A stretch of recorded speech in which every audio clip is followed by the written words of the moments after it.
رمضان رمضان رمضان رمضان رمضان رمضان الحمدللہ نحمده ونصلی علی رسولہ الکریم اما بعد فاعوذ باللہ من الشیطان الرجیم بسم اللہ الرحمن الرحیم۔ آج ہم نے سورہ نحل پڑھی ہے اور سورہ حجر بھی ختم کی ہے۔ سورہ حجر میں ایک آیت میں پڑھ کے سورہ نحل کی طرف چلتا ہوں۔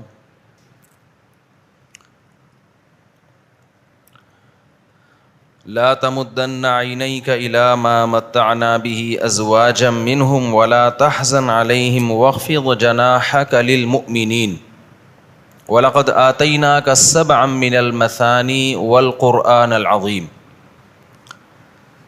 اللہ تعالیٰ کہتے ہیں کہ اے محمد صلی اللہ علیہ وسلم، ہم نے آپ کو 7 آیتیں دیں اور قرآن کریم دیا، یعنی سورہ فاتحہ اور باقی قرآن کریم دیا۔ یہ اتنی بڑی نعمت دی ہے کہ اب آپ کی نظر ان دنیا داروں کی طرف نہ جائے کہ ان کو اللہ نے کیسا مال و دولت دیا، اب آپ کی نظر ان کی طرف نہیں جانی چاہیے۔ اس سے ہمیں یہ پتہ چلتا ہے کہ دین اور علم دین، یعنی دین پہ چلنے کی توفیق مل جانا اور دین کا علم آ جانا، یہ اتنی بڑی نعمت ہے کہ آپ کی توجہ اس نعمت کے بعد دنیا کی زیب و زینت کی طرف جا کے حسرت کرنا یہ اب بنتا نہیں ہے۔ دیکھو، اللہ میاں نے یہ نہیں کہا کہ دنیا کمانا منع ہے، اللہ میاں نے یہ کہا کہ جب آپ کو اتنی بڑی نعمت مل گئی تو اب کسی اور کے پیسے کو دیکھ کے پریشان ہونا، دولت کو دیکھ کے حسرت ہونا، کاش میرے پاس بھی یہ سب کچھ ہوتا، تو یہ جب حسرت کرنا بنتا تھا جب آپ کے پاس اس سے چھوٹی نعمت ہوتی۔ جب آپ کو اس سے بڑی نعمت ملی ہوئی ہے تو چھوٹے چھوٹے ٹکڑوں پہ مرنا یہ انسان پہ سوٹ بولو نہیں کرتا۔ آپ نے سنا نا 20 بغیرت والا جو کلپ ہے، غریبوں کو کہ فلاں اتنا دولت مند، فلاں اتنا دولت مند، اس کو دیکھ دیکھ کے غریبوں کو احساس کمتری۔ تو اصل احساس کمتری اس شخص سے ہونی چاہیے جس کو اللہ نے دین دیا اور دین پر چلنے کی توفیق دی، اسے دیکھ کے آپ احساس کمتری میں مبتلا ہو، کیونکہ یہ دنیا مسافر خانہ ہے۔ اسے دیکھ کے کوئی بھی احساس کمتری میں مبتلا نہیں ہوتا۔ کوئی ایسی ایپلیکیشن بھی نہیں ہے جو دیندار بننے کے طریقے بتا رہی ہو۔ یوٹیوب پہ دیکھو نا جو ایڈ چلتے ہیں، ہر تھوڑی دیر میں کوئی ایڈ آ رہا ہوتا ہے۔ ایک آ رہا ہے وہ نائی کے پاس بیٹھا ہوا ہے، وہ تو ہر کلپ میں آ رہا ہوتا ہے وہ ایڈ۔ وہ کہہ رہا ہے بھائی آپ مجھے کچھ دیر ہو جائے گی، کہہ رہے ہیں کوئی بات نہیں، میں اتنی دیر میں کچھ پیسے کما لیتا ہوں۔ وہ ہے نا مشہور، بھائی آپ لوگ نے نہیں دیکھا کیا؟ میں اس دن وہ ہے کہ اتنی دیر میں کیسے پیسے کماؤ گے؟ کہہ رہا ابھی یہ ٹھک ٹھک ٹھک $10 آ گئے میرے پاس۔ تو بہت ساری ایپ ہیں، ٹھیک ہے پیسے کمائیں، لیکن کبھی کسی دولت مند کو دیکھ کر رش کرنا، کاش کرنا نا، یہ آپ کے بے وقوف ہونے کی دلیل ہے۔ اگر آپ کہتے ہیں نا کسی کا اچھا خوبصورت بنگلہ دیکھا، کاش یار میرے پاس ایسا ہوتا، اس کا مطلب آپ کو ایک عدد دم لگانے کی ضرورت ہے، کیونکہ آپ میں اور حماقت میں، گدھے میں کوئی فرق نہیں ہے۔ فنا ہونے والی چیزوں پہ جو دل لگائے وہ گدھا ہی تو ہے، بلکہ یہ کام تو گدھا بھی نہیں کرتا۔ تو ہمارے نبی کی غربت دیکھو، 40 دن گھر میں چولہا نہیں جل رہا، اور اللہ کہہ رہے ہیں نبی ہم نے آپ کو چونکہ قرآن دے دیا، اب بنتا نہیں ہے کہ آپ ان کی دولت کی طرف نظر اٹھا کے دیکھیں۔ ہمارے نبی نے تو ویسے بھی نہیں دیکھنا تھا، آپ کی طبیعت میں اللہ نے ویسے ہی دنیا سے بے رغبتی رکھی تھی، اصل میں یہ ہمیں سمجھانے کے لیے ہے۔ اسی بات کو حدیث میں ایک دوسرے انداز سے بیان کیا گیا ہے۔ آپ صلی اللہ علیہ وسلم نے فرمایا لا حسد الا فی اثنتین، ہم جب کسی کے پاس کوئی نعمت دیکھتے ہیں، ایک جلن ہوتی ہے نا، ایسے دیکھ رہے ہیں جیسے میں نے کوئی قرضہ ورضہ لیا ہوا ہے، آپ لوگ بتاؤ کوئی جلن ہوتی ہے کہ نہیں ہوتی؟ یار یہ کیا ہے یار، میرے پاس کچھ بھی نہیں اور اس کے پاس، توبہ توبہ یار، تو بہت برا ہو گیا یار، کاش ہوتا یار بحریہ ٹاؤن میں پلاٹ ہوتا، کاش یہ ہوتا، کاش یوں ہوتا، کاش میری قسمت میں ہوتا، میں خریدتا ایک کھوتا، کبھی تو سوار ہوتا کبھی میں سوار ہوتا، کچھ نہ ہوتا تو یہی ہوتا۔ کھوتا کہتے ہیں پنجابی میں گدھے کو۔ تو نبی نے فرمایا کہ حسد سے مراد ہے یہاں رشک اور حسد میں فرق یہ ہے کہ حسد میں انسان چاہتا ہے اس سے یہ نعمت چھن جائے, میرے پاس آئے یا نہ آئے, اسے کیوں ملی. اور رشک کہتے ہیں اس کے پاس رہے لیکن میرے پاس بھی آ جائے. لوگ کہتے ہیں یار مجھے بڑا رشک آتا ہے آپ کو دیکھ کے, مجھے آپ کو دیکھ کے کیا آتا ہے, رشک آتا ہے. ایک ہوتا ہے فخر جس کو پراؤڈ کہتے ہیں عربی میں نا, وہ فخر الگ چیز ہے. ایک ہے رشک, یار مزے میں ہے یار, تو رشک آتا ہے یار تجھے. یہ بری چیز نہیں ہے رشک, کیونکہ جب کسی کو انسان نعمتوں میں دیتا ہے اس پہ رشک آتا ہے, تو کیا مطلب دل چاہتا ہے کاش میرے پاس بھی ایسا ہوتا. اٹ از کالڈ رشک. تو اس حدیث میں رشک کو مبالغتاً حسد کہا گیا, یعنی اتنا بڑھا ہوا رشک گویا کہ دیکھنے میں حسد لگے. حقیقت میں حسد مراد نہیں ہے, کیونکہ حسد تو بری چیز ہے نا. تو نبی نے فرمایا رشک 2 بندوں کے علاوہ کسی پر جائز نہیں ہے. بے وقوفی ہے کسی اور پہ رشک کرنا. صرف 2 قسم کے طبقے پہ رشک کیا جا سکتا ہے کہ کاش میں بھی ایسا ہوتا. اس کے علاوہ کسی پہ رشک کرنا کہ یار اس کا اتنا بڑا بنگلہ, اتنا بڑا اس کا جناب 4 استغفر اللہ, یعنی اس کا بحریہ ٹاؤن میں اتنا بڑا گھر, 4 بیویاں کہنے لگا تھا لیکن نہیں کہہ رہا میں. تو اس کے یہ اور یوں اس طرح کی چیزیں جو ہو رہا ہے, اس کے کپڑے دیکھو, اس کی گاڑی دیکھو یار. تو نبی نے فرمایا 2 قسم کے لوگ ایسے ہیں جن کو دیکھ کے آپ کو رشک آنا چاہیے کہ وہ واقعی آپ سے بہت آگے نکل گئے. گاڑی بنگلے والا تھوڑے دن میں کہاں جانے والا ہے, قبرستان میں مرے گا. جو بلڈر ہے نا, جس نے گھر بنا کے بیچا, جس کا بزنس یہ ہے, آپ جس نے گھر خریدا اس پہ رش کر رہے ہو. حالانکہ جو بلڈر ہے نا, جس نے ہول سیل کے حساب سے ڈیفینس کے بنگلے بیچے ہیں, تھوڑے دن میں وہ بھی پھٹے پہ لیٹا ہوا ہوگا. ٹھیک ہے نا, پھٹے پہ کیا ہوگا, وہ بھی لیٹا ہوا ہوگا, اور اس کی اولادیں جھگڑا کر رہی ہوں گی کہ یہ ہمارا ہے, یہ ہمارا ہے. اور یہ نہیں پتا ہوگا کل ہم نے بھی اسی پھٹے پہ لیٹنا ہے, اور کل ہمارے بچے بھی وہی کر رہے ہوں گے جو ہم اب کر رہے ہیں. تھوڑے دن میں پھٹے پہ لیٹنے میں ٹائم نہیں لگتا. ایک پھٹا نا گھر میں لا کے رکھ لو اور لیٹا کرو روزانہ, اس پہ لیٹا کرو روزانہ. ایک پھٹا گھر میں لا کے رکھ لو. اچھا اللہ کی قدرت ہے میں گدے پہ نہیں سوتا, پھٹے پہ ہی سوتا ہوں میں. مجھے گدوں پہ نیند ہی نہیں آتی. ہمارے گھر میں گدے ہیں لیکن میں سوتا پھٹے پہ ہی ہوں. تو میں نے اپنے آپ کو ابھی سے پھٹے کا عادی بنایا ہوا ہے, ٹھیک ہے, تاکہ جب سچی مچی کے پھٹے پہ لیٹیں تو کم از کم کوئی اجنبیت محسوس نہ ہو. یہ تو وہی ہے جس پہ ہم روزانہ سویا کرتے تھے.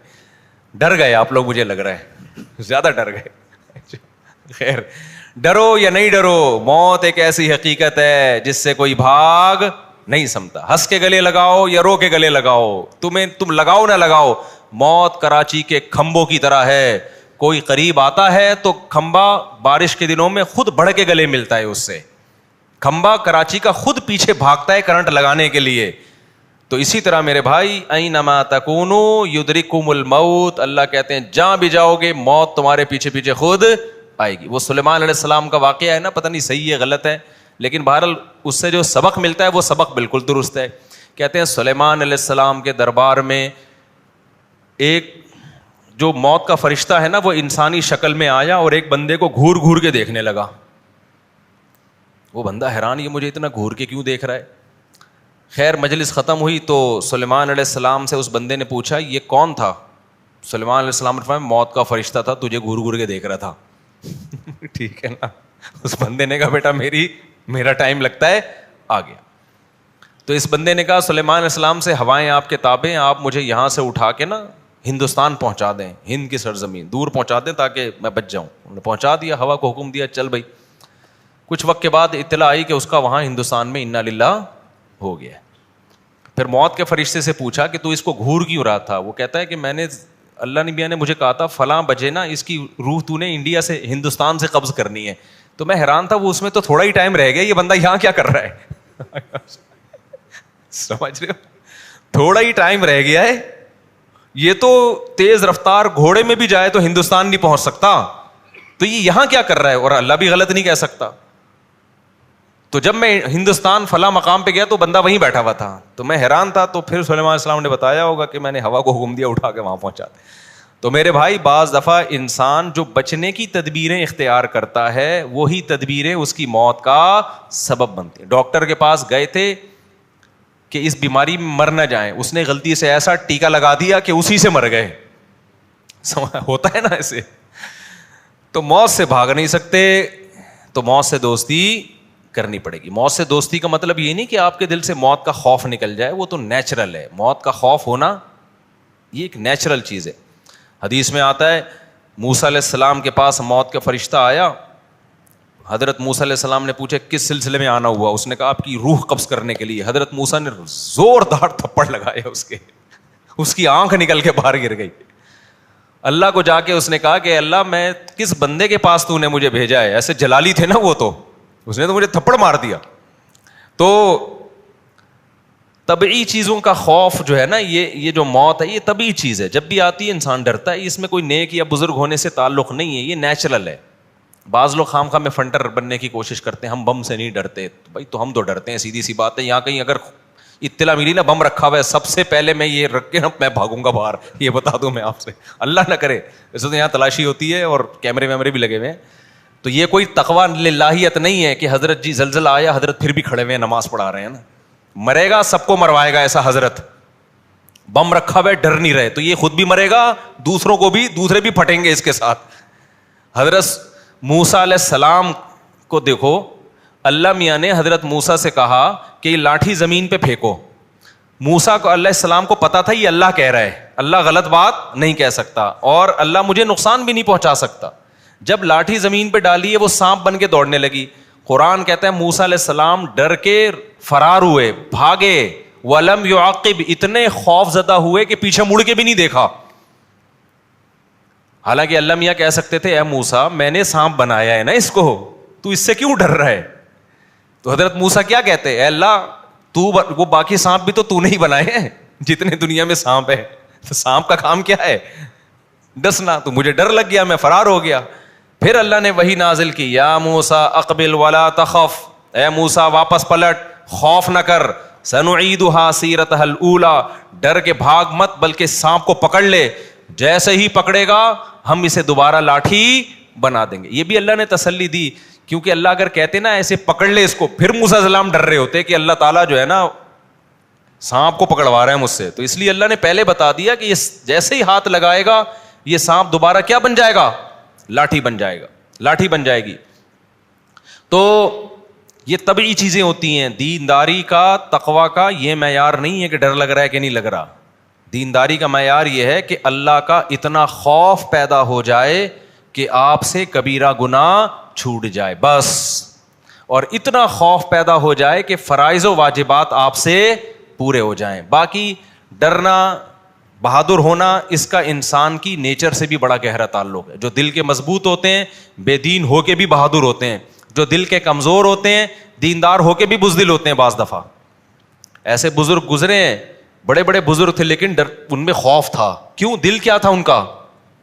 کمزور تھا. یہ قدرتی طور پہ بعض لوگوں کا دل کمزور ہوتا ہے, اعصاب کمزور ہوتے ہیں, بچوں کو ڈر زیادہ لگتا ہے, بوڑھوں کو ڈر زیادہ لگتا ہے کہ کمزور ہو جاتے ہیں. تو ان چیزوں میں دین نہیں ہے. کلپ بھیج رہے ہوتے ہیں نا لوگ, زلزلہ آ رہا ہے اور امام صاحب جناب کھڑے ہوئے ہیں, ڈرے ہی نہیں. تو یہ امام صاحب نہیں ہے, یہ پتہ نہیں کیا ہے. یہ خود بھی مریں گے اور پبلک کو بھی مروائیں گے. خدا نہ خواستہ ذرا سا بھی کوئی ہل ول ہونا فوراً خود بھی بھاگنا, اور میں تو پتلی گلی سے یہاں سے نکلوں گا. اگر اللہ نہ کرے ہمارے یہاں زلزلہ آیا, اللہ ہمیں اس مصیبت سے بچائے, لیکن آئے تو خود بھی بھاگو. کوئی اللہ پہ ایسا توکل کرنا کہ نہیں جی اللہ بچائے گا, اللہ نے کبھی نہیں کہا کہ میں بچاؤں گا. اللہ نے کہا زلزلہ آئے گا تو خود بھاگ, خود بچ گیا تو بچا لوں گا ورنہ نہیں بچاؤں گا. اور حدیث میں آتا ہے کہ جب نماز میں تمہیں سانپ نظر آئے, تو اب جو صوفی قسم کے لوگ ہیں نا, جاہل صوفی, وہ کیا کریں گے؟ نماز پڑھ رہا ہوں اللہ کے سامنے خشوع و خضوع سے, اگر سانپ نظر آ گیا, میں اللہ کی طرف توجہ ہے, میں اللہ کے لیے کھڑا ہوں, تو اللہ مجھے سانپ سے بچائے گا. اللہ میاں نے کوئی نہیں کہا کہ سانپ سے بچاؤں گا میں. حدیث میں آتا ہے نبی نے فرمایا جب تمہیں نماز میں سانپ نظر آئے تو کیا کرو؟ سانپ پکڑو, سانپ کو مارو جا کے. نماز ٹوٹ جاتی ہے اس سے, لیکن سانپ کو مارنا پڑے گا, کیونکہ سانپ کے چکر میں نماز تو ویسے ہی ٹوٹے گی آپ کی. نہیں مارا نا اور بھی بہت کچھ ٹوٹے گی, وضو بھی ٹوٹے گا ساتھ میں, نماز بھی ٹوٹے گی, اور سانپ کو اگر نہیں مارا نا جب وہ قریب آئے گا تو نماز بھی ٹوٹے گی, ساتھ میں وضو بھی ٹوٹے گا. سانپ کا نہیں, آپ کا وضو ٹوٹے گا. آپ سمجھ رہے سانپ کا ٹوٹے گا. خیر آگے چلتے ہیں ہم. تو ہمیں ہاں نبی صلی اللہ علیہ وسلم نے فرمایا کہ 2 لوگ ایسے ہیں جن کو دیکھ کے رشک آنا چاہیے.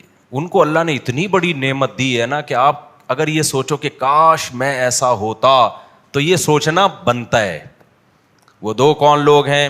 ایک وہ جس کو اللہ نے دین کا علم دیا ہو اور وہ اس علم کو لوگوں میں پھیلا رہا ہو, لوگوں کی ہدایت کا ذریعہ بن رہا ہو, تو یہ اپنے لیے بہت بڑا صدقہ جاریہ جمع کر رہا ہے. کیونکہ جو کسی گناہ کی بنیاد رکھتا ہے, جب تک دنیا میں گناہ ہوتا رہے گا اس کو فری میں گناہ ملتا رہے گا. قابیل نے حابیل کو قتل کیا تھا, آدم علیہ السلام کے بیٹے نے. حدیث میں آتا ہے کہ قیامت تک جو بھی قتل ہوتا رہے گا نا, کچھ نہ کچھ حصہ اس میں قابیل کا بھی ہوگا, کیونکہ اس نے قتل کی دنیا میں بنیاد رکھی ہے. تو ایسے ہی جو نیکی کی بنیاد رکھے گا, جب تک نیکی ہوتی رہے گی اس کو اس کا ثواب ملتا رہے گا. تو نبی نے فرمایا یہ شخص قابل رشک ہے, اس لیے اپنے بچوں کو عالم بناؤ.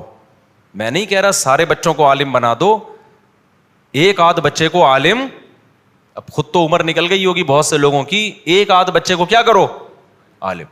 لیکن وہ ایک آدھ کو جب بھی ہوگے جب 5-6 ہوں گے تو ایک آدھ کو بناؤ گے نا. ایک ہی آدھ ہی پیدا ہوا ہے تو پھر تو کیا بناؤ گے, پھر تو جو مرضی بنانا ہے وہ خود ہی بن جائے گا, آپ کو تکلف کی ضرورت نہیں. جب پیدا خود ہی ہو گیا تو بن بھی خود ہی کچھ جائے گا.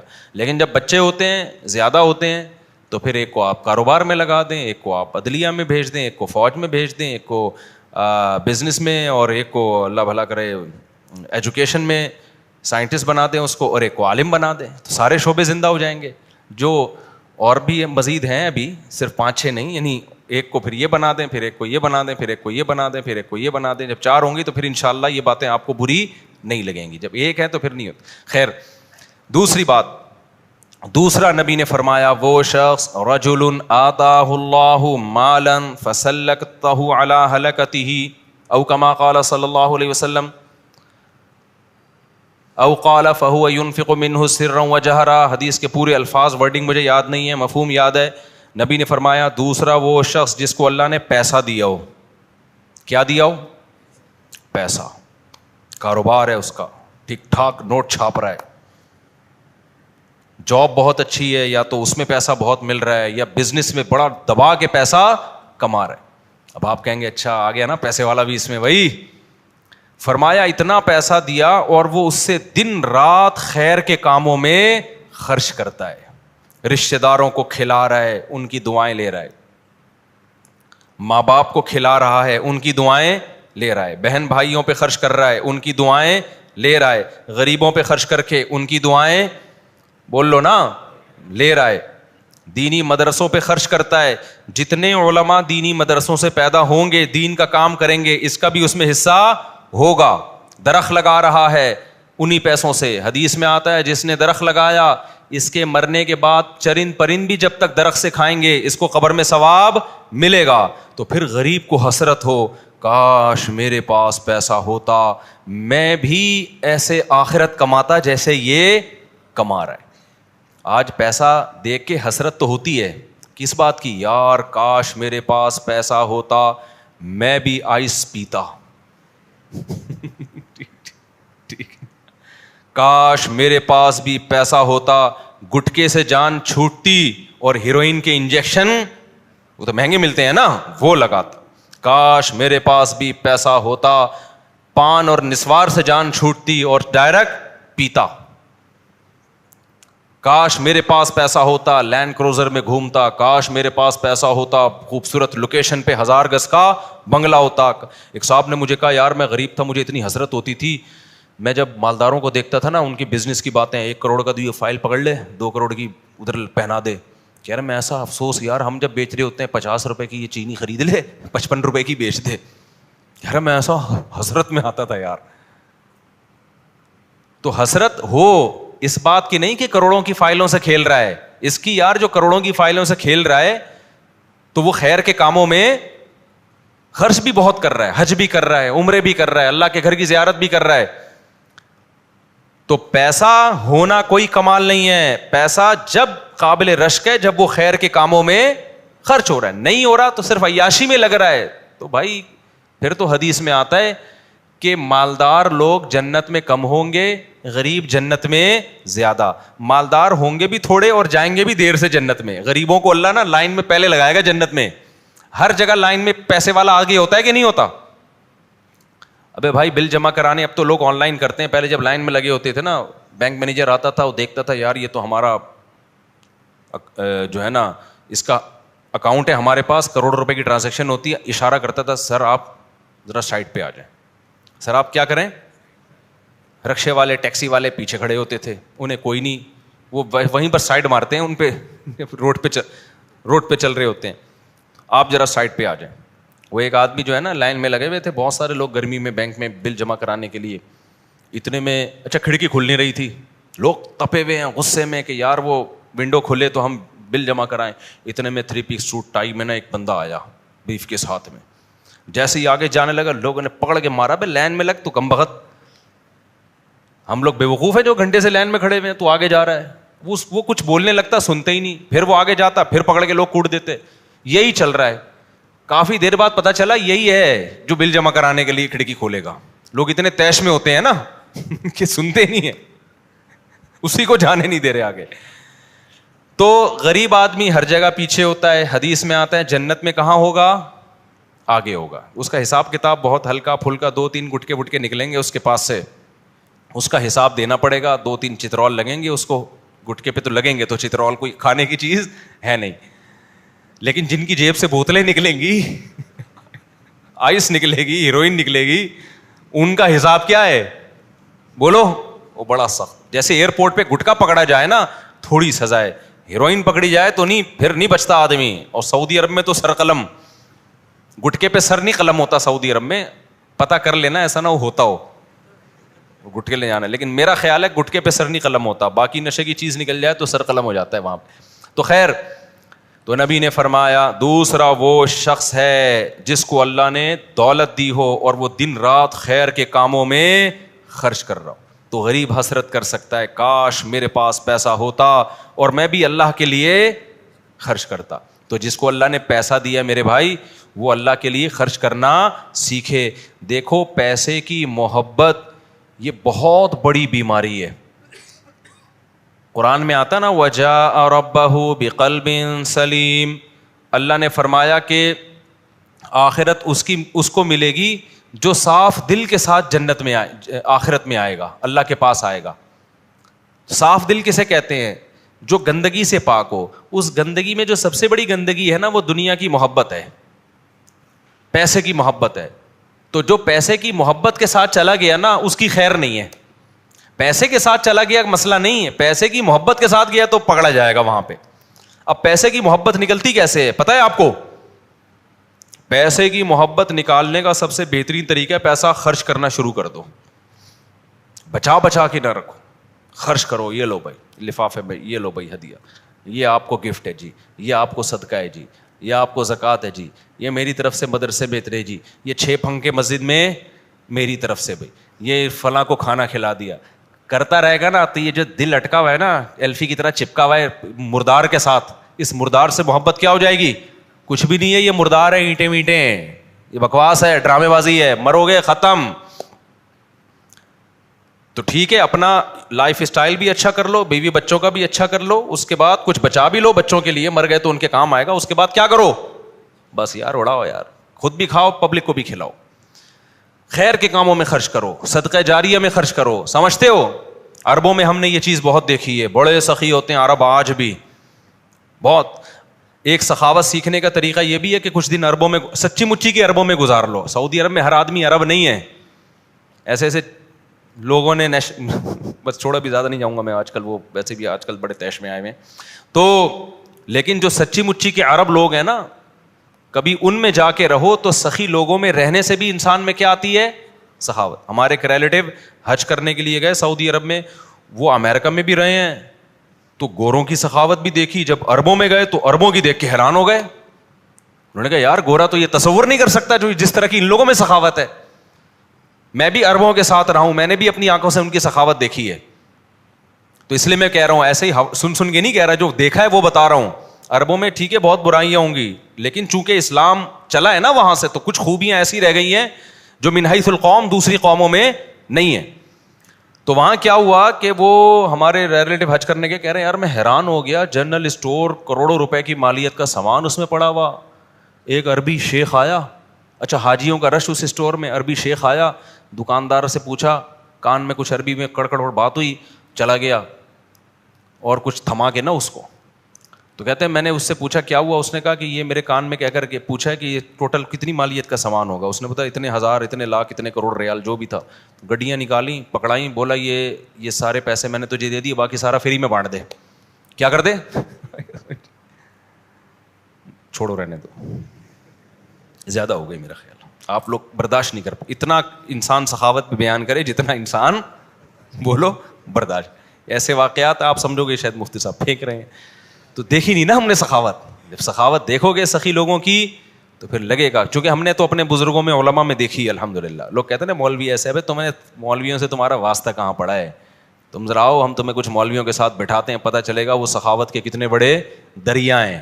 دنیا سے محبت نہیں کرتے, میں نہیں ہوں ایسا, لیکن ہم نے جن مولویوں کے ساتھ آپ آ جائیں, پتہ چلا قرضہ مانگنے مجھ سے آپ, کہ آپ تو بہت سنا ہے بڑے سخی ہیں, تو میں تو آپ جیسا ہی ہوں, بلکہ ہو سکتا ہے آپ مجھ سے اچھے ہوں, لیکن ہم نے بڑے بڑے دیکھے ہیں علماء میں. تو دل سے دنیا کی محبت نکالنے کے لیے روکھڑا کیا کرنا پڑے گا, خرچ. ہمارے حضرت تو یہاں تک فرمایا کرتے تھے کہ پہلے زمانے میں بزرگان دین دولت کو آگ لگانے کا حکم دیتے تھے, آپ نہ کریں یہ کام, یہ اس زمانے میں جائز نہیں ہے. تاکہ نا جیسے جیسے 5,000 کا نوٹ حضرت فرمایا کرتے تھے, کرنا نہ شروع کر دینا کہیں, 5,000 کا نوٹ لے کے یوں رکھو اور یہاں سے آگ لگاؤ, اور وہ جب جلے گا تو دل بھی آپ کا ساتھ ساتھ جلے گا. کہ یہ جو ہے نا دل کو جلاتے تھے تاکہ اس سے عشق اور محبت جو ہے نا اس مردار کا عشق نکلے. دیکھو اتنی محبت مال سے جو زندگی گزارنے کے لیے ضروری ہے, وہ محبت تو ٹھیک ہے, وہ نیچرل ہے. جب بھی پیسہ آتا ہے خوشی ہوتی ہے, یہ نیچرل ہے, ہوس نہیں ہونی چاہیے. آج محبت نہیں ہے بلکہ کیا ہے, ہوس ہے, لالچ ہے, اس کو ختم کرنا ہے. لالچ اور محبت میں فرق کیسے ہوگا بھائی؟ جو مسافر خانہ ہے نا, جتنی ضرورت ہوتی ہے اتنا دل لگایا جاتا ہے, فنا ہونے والی چیزوں کو زیادہ فری نہیں کرایا جاتا. تو جتنی ضرورت ہے دل لگاؤ, اور یہ نیچرل ہے. پیسہ آتا ہے تو خوشی ہوتی ہے انسان کو, ایک راحت ملتی ہے. یہ راحت ملنا, خوشی کا ملنا, یہ غلط نہیں ہے, یہ تو نیچرل ہے. اگر خوشی بھی نہیں ہو رہی اس کا مطلب مردہ ہے یہ. لیکن ہوس مت کرو, حد سے زیادہ مال کو فری کرانے کی کوشش بولو مت کرو. ایک واقعہ سنا کے بس آگے چلتا ہوں. ہمارے حضرت مفتی رشید احمد صاحب رحمہ اللہ کے ایک مرید تھے, انہوں نے بتایا کہ حضرت میں دکان میں ہوتا ہوں, ٹکا کے ماشاء اللہ کسٹمر کا رش ہوتا ہے, اور رش بڑھتا جا رہا ہے, بزنس بڑھتا جا رہا ہے, نوٹ چھاپنے کی مشین بن گیا ہوں, بڑا مزہ آتا ہے. لیکن اب ہونے یہ لگا ہے کہ میری نا بہت زیادہ طبیعت پیسے کی طرف مائل ہونا شروع ہو گئی. تو میں نے اپنا علاج یہ کیا, میں دکان بند کر کے گھر میں بیٹھ گیا. میں نے کہا 2 دن دکان ہی نکلی, ایسی کی بولو, یہ ایسی کی تیسی صرف ایک ہی جگہ استعمال نہیں ہوگی, اور بھی بہت جگہ یہ لفظ استعمال ہوگا. کہہ رہے میں نے کہا ایسی کی تیسی, یہ میں نے مسلط کیوں کر لیا اپنے اوپر, ہر وقت پیسوں کا خیال, پیسوں کا خیال, پیسوں کا خیال. ہم نے کہا 2 دن دکان بند رہے گی, سوئیں گے آرام سے, لائف کو انجوائے کریں گے. اب شیطان کہے گا یار پیسہ جا رہا, اب جا یار, کچھ نہیں ہوتا, دماغ بھی ہے نا, سکون بھی ہے, ہر وقت اسی میں الجھا ہوا تھا نا. میں نے اسٹاک ایکسچینج میں پاگلوں کو دیکھا ہے. اسٹاک ایکسچینج والے پاگل نہیں ہوتے, کہیں میرا بیان اسٹاک ایکسچینج کے خلاف چلا دے, لیکن میں نے اسٹاک ایکسچینج میں پاگلوں کو دیکھا ہے. شیئرز کا بزنس کیا, بروکر ایجنٹ بنے, کروڑوں روپے ہونے لگے, کمانے لگے. اب ہر وقت کیا ہے, کیلکولیشن, کروڑوں روپے ادھر آ رہے ہیں, یہ شیئر کی قیمت یہاں جا رہی ہے, 1 کروڑ یہاں سے کماؤں گا, 1 کروڑ وہاں سے کماؤں گا, کروڑوں. حتیٰ یہ حال ہو گئی, میں نے اپنے کوئی ریلیٹو سے ان کے واقعات سنے, کہتے ہیں سوتے ہوئے بھی نا بیگم دیکھ رہی ہے کہ کروڑوں روپے اس کے شیئر اس کمپنی کے کروڑوں روپے کے ہو گئے, اس کے اربوں روپے کے ہو گئے, اس کے کروڑوں روپے, سوتے ہوئے بھی منہ سے بڑبڑا رہا ہے. یہ ہوس ہے بے, بس کر یار, اپنی صحت کا خیال کر, بیوی بچوں کو ٹائم دے, کچھ مرغیوں کو انڈوں پہ بٹھا, ٹھیک ہے نا, کچھ بکری کا دودھ نکال, کچھ لائف کو انجوائے کر, کچھ کبھی کبھار ہمارے ساتھ بیٹھ کے شادیوں کی بات کر لیا کر. شادی تو کر نہیں سکتا لیکن بات کر لیا کر, مزہ تو آتا ہے نا بات کرنے میں. کرنے میں کبھی بھی مزہ نہیں آتا, یہ ذہن میں رکھنا, صرف باتوں میں ہی مزہ آتا ہے. تو کیونکہ جب میں نے آج تک نہیں دیکھا, کرنے کے بعد وہ بڑا خوشی جب پکڑا گیا ہو اس کے بعد, جب تک چھپا ہوا ہو پھر تو ٹھیک ہے, جب پتہ چلے گا نا پہلی کو, پھر اس کے چہرے پہ خوشی ہو, میں نے نہیں اب تک دیکھا ایسا. خیر, تو اس کو ہم بولیں گے بھائی تو ورزش کر, تھوڑا تفریح کر, اس کو تھوڑی دیر کے لیے کیا کر لے بند. لیکن دنیا کی ہوس کیا کہے گی, ابے یار 2 دن میں نے چھٹی کر لی, میں لمبا سو گیا تو اتنے کروڑوں کا کیا ہو جائے گا. نقصوں کے چکر میں ڈپریشن کے مریض بن کے ایک دن برین ہیمریج سے ان کا انتقال ہو جاتا ہے, اور وہ کروڑوں اربوں روپے وہیں ایسی پیسے کا کیا کرنا ہے یار جو تمہیں ڈپریشن کا مریض بنا دے. بہت سے واقعات پرانے ہو گئے, سناتا رہتا ہوں, جلدی سے پوری صورت بھی میں نے مکمل کرنی آگے. میں اپنی بائک ٹھیک کروانے کے لیے ریڈیو پاکستان دیکھا ہے نا, وہاں بائکوں کی بڑی شاپ ہے, تو میری بائک تھی. بائکوں کا ہمیشہ سے ہمیں شوق رہا ہے. لوگ میری باتوں میں یہی تو دیکھتے ہیں یار تضاد ہے یار, ایک طرف کہتے ہیں دنیا مسافر خانہ سے بائکوں کا شوق, یہ کیا مذاق بنایا ہوا ہے یار. ٹھیک ہے, GTO 125 اتفاق سے ہم نے رکھی ہوئی تھی, بہت خاندانی بائک ہے, اب تو آتی بھی نہیں. تو بار بار کہہ رہا ہوں بھائی پیسہ دیا تو رکھو, GTO 125 رکھو یار, لینڈ کروزر رکھو, BMW رکھو, دل نہ لگاؤ. دل کا علامت یہ کہ چھننے پہ غم کتنا ہوتا ہے. بہت تڑپ رہے ہو تو پھر اس کا مطلب یہ کچھ زیادہ ہی فری کرا لیا ہے. دل تو ہمارا مرغی پہ بھی لگا ہوا ہے جو انڈوں پہ, کل میں نے ایک اور تیسری مرغی بٹھا دی انڈوں پہ, دل تو وہاں بھی لگا ہوا ہے. لیکن خدا نہ خواستہ کتا آ کے اس مرغی کو کھا کے چلا جائے تو یہ تھوڑی کہ میں ڈپریشن کا مریض بن جاؤں گا. ابے بھائی مرغی تھی مر گئی, اللہ تعالیٰ مغفرت فرمائے, کتے کی نہیں ہماری مغفرت فرمائے, نہ مرغی کی مغفرت کرے. غم پہ اللہ تعالیٰ گناہوں کو معاف کرتے ہیں. تو ٹینشن نہیں لو ان چیزوں کی. تو مجھے یاد ہے وہ میری بائک خراب ہوئی تو میں ادھر میکینک کے پاس گیا, وہ میکینک دیکھ ہی نہیں رہا مجھے, وہ کھانا کھا رہا ہے. میں نے کہا یار تو اس کو ٹھیک کر لے. کہتا ہے بھائی ہم جو یہاں, اچھا مجھے پھر جانا تھا تو مجھے یہ تھا کہ اس کے ہاتھ سے میں نکل جاؤں گا نا, کسٹمر چھوٹ جائے گا, تو یہ اپنا نقصان کر رہا ہے. تو میں نے کہا بھائی پھر میں جا رہا ہوں. اس نے کہا مولوی صاحب, پرانی بات ہے میں اس وقت زیادہ مشہور نہیں تھا, اس نے کہا مولوی صاحب ہم جو یہ یہاں میکینک بنے ہوئے ہیں نا اور یہ ورک شاپ کھول کے بیٹھے ہوئے اسی روٹی کے لیے, تو اسی روٹی کے کو چھوڑ کر کسٹمر سے ڈیل کرنا شروع کر دیں, یہ ٹھیک بولو. مجھے یہ بڑی خاندانی بات لگی اس کی. میں نے کہا اس کے دل میں پیسے کی ہوس نہیں ہے, کھانا چھوڑ کے چھوڑو یار, ابھی تسلی سے بیٹھ کے کھانا کھاؤ. کسٹمر گیا تیل لینے, کہیں اور چلا جا بھائی, تو بائک کہیں اور سے ٹھیک کرا لے. لیکن جو لالچی ہوگا نا, ایک نوالا کھائے گا پھر کسٹمر سے آ کے ڈیلنگ کرے گا, ہاں جی کدھر کا نٹ ایک. بلکہ پنچر والے کیا کرتے ہیں, پنچر والے بڑے ہوشیار ہوتے ہیں. 20 بائکیں ان کے پاس کھڑی ہوئی ہیں, ان کے پاس ٹائم نہیں ہے, 6 گھنٹے میں آپ کا نمبر آئے گا.